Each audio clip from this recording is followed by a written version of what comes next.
decide. So for inflation is linked to interest rate. Yeah. For nation's currency, it is linked to exchange rate.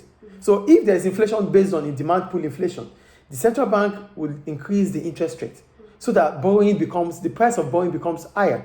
And when the price of borrowing is increasing, it becomes a disincentive. It demotivates people to borrow. Yeah. Firms do not want to borrow.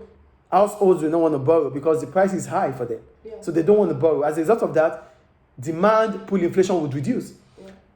A high interest rate would encourage people to save more. Do you see? So saving more means spending less. Spending less would stop increasing aggregate demand. That is for inflation. Yeah.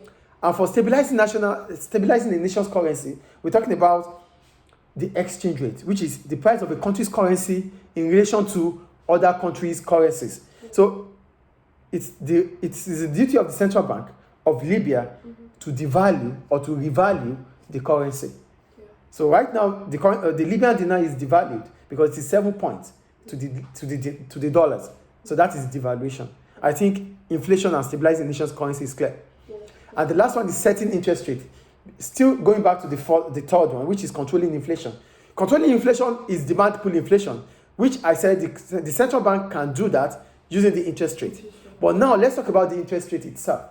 It is the duty of the central bank to set the interest rate. And if it is being set, all the commercial banks must go in line with it. Yeah. Because the central bank watches or monitors the activities of the commercial banks. Yeah. Is it clear? Yeah.